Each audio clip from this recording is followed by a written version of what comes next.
नमस्कार, आप सुन रहे हैं द बॉलीवुड रेडियो और मैं हूं आपके साथ अनूप आकाश वर्मा। दोस्तों, आज का किस्सा है फिल्म पाकीज़ा का।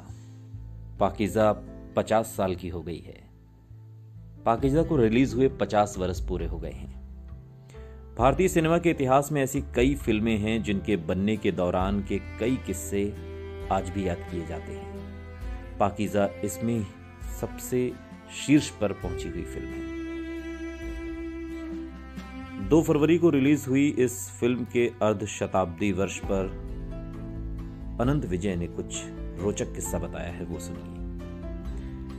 आपके पांव देखें, बहुत हसीन हैं, इन्हें जमीन पर मत उतारिएगा, मैले हो जाएंगे। फिल्म पाकीज़ा के ये संवाद बहुधा सुनाई देते हैं। ये भी सुनने को मिलता है कि ये संवाद अमर हो गया है। दरअसल ये संवाद फिल्म पाकीज़ा की मूल स्क्रिप्ट में था ही नहीं। जब ये सीन फिल्माया जा रहा था और कैमरा मीना कुमारी के पांव पर पहुंचा तो अचानक कमाल अमरोही के दिमाग में एक मुजरे की याद कौन थी।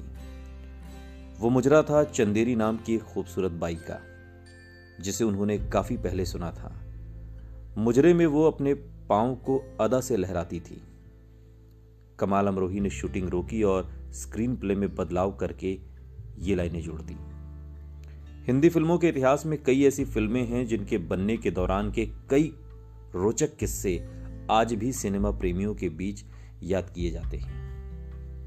कमाल अमरोही की फिल्म पाकीज़ा इस तरह की फिल्मों में शीर्ष पर है। इसको लेकर सैकड़ों कहानियां कही सुनी जाती हैं।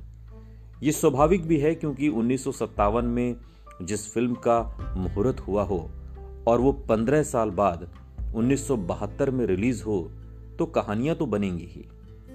इन 15 सालों में इस फिल्म के निर्माता कमाल अमरोही ने कई बार इस फिल्म का नाम बदला। पाकीज़ा का नाम लहू पुकारेगा तो लगभग तय हो गया था, लेकिन जब फिल्म के रिलीज होने का वक्त आया तो फिर से पाकीज़ा पर ही आ पहुंचे।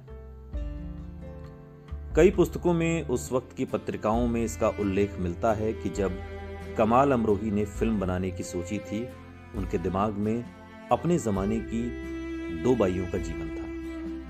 एक तो जद्दन बाई, जिनकी महफिल में जुल्फिकार अली भुट्टो और केएल सहगल जैसे दिग्गज जाते थे,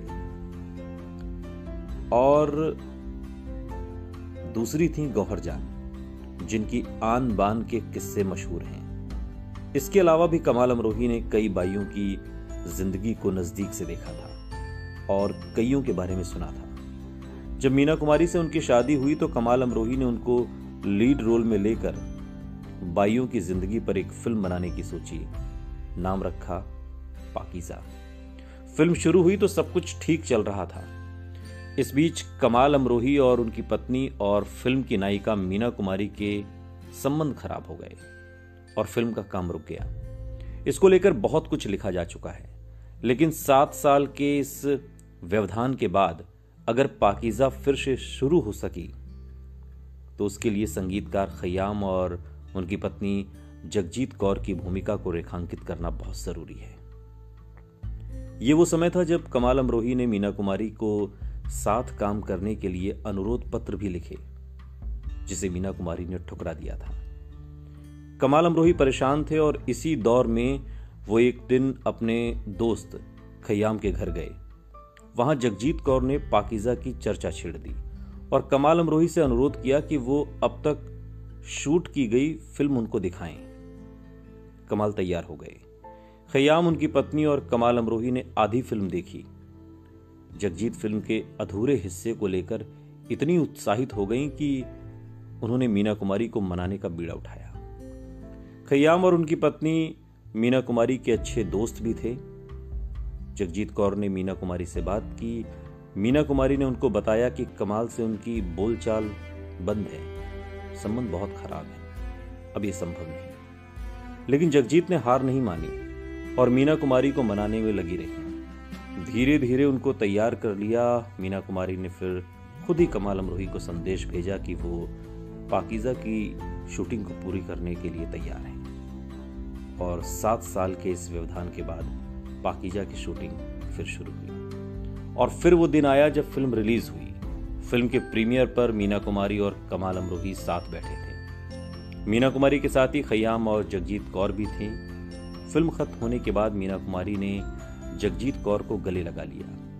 सिनेमा हॉल में ही दोनों काफी देर तक गले लगे रहे और फिर मीना कुमारी ने जगजीत से कहा कि तुम्हारी वजह से ही ये कमाल का सपना साकार हो सका है, तुम्हारी वजह से ही मैं इतनी अच्छी फिल्म को पूरा कर सकी हूं। भावुकता के इन क्षणों की गवाह बहुत सी फिल्मी हस्तियां बनी। रिलीज के बाद इस फिल्म ने इतिहास रच दिया और आज 50 साल के बाद भी इस फिल्म के गीत, संगीत, फिल्मांकन, निर्देशन, इसकी बारीकियां सब कुछ लोगों को पसंद आती हैं और इसको क्लासिक की श्रेणी में रखती हैं। वाकई मीना कुमारी थी तो गजब। सुनते रहिए द बॉलीवुड रेडियो, सुनता है सारा इंडिया।